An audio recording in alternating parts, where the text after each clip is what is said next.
যখন আমরা আল্লাহকে পাবো, আল্লাহ পাকের ইবাদতের মধ্য দিয়ে, রাসূলের সুন্নতের মধ্য দিয়ে অল্পে তুষ্ট থাকতে পারবো, যা আছে এতে শুকরিয়া আদায় করব, আপনার চেয়ে সুখী মানুষ দুনিয়াতে কেউ নাই, কেউ নাই দুনিয়াতে। কিন্তু বস্তুবাদিতা আপনাকে এই আকীদা আদর্শ থেকে সম্পূর্ণ ডিমোটিভেট করে দেবে।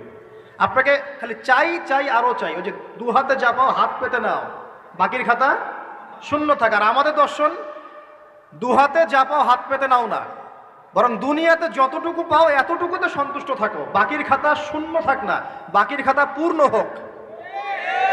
মানে পরকালটা বাকির খাতা না, প্রয়োজনে দুনিয়ার সব যদি চলেও যায় যাক, তারপরে বাকির খাতা কি হোক?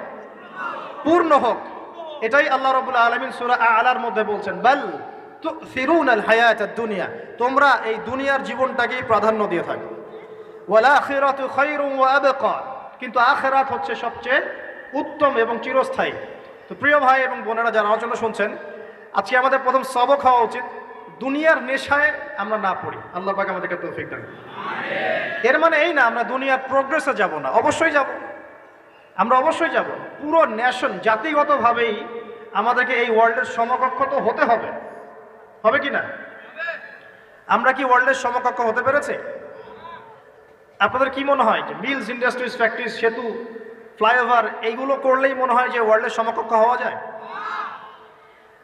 প্রত্যেক জনগণ ভিতর থেকে সুখী কিনা, তাদের অন্ন, বস্ত্র, চিকিৎসা, শিক্ষা, বাসস্থান, এই যে মৌলিক চাহিদা, বেকারত্ব ঘোচানো, তিন বেলা খেয়ে পরে বাঁচা, জীবনের অধিকার, জীবনের অধিকার, সিকিউরিটি, এই জিনিসগুলো আমাদের নিশ্চিত হচ্ছে কিনা, এটা হচ্ছে আপনার উন্নতির মানদণ্ড। উন্নতির মানদণ্ড কি?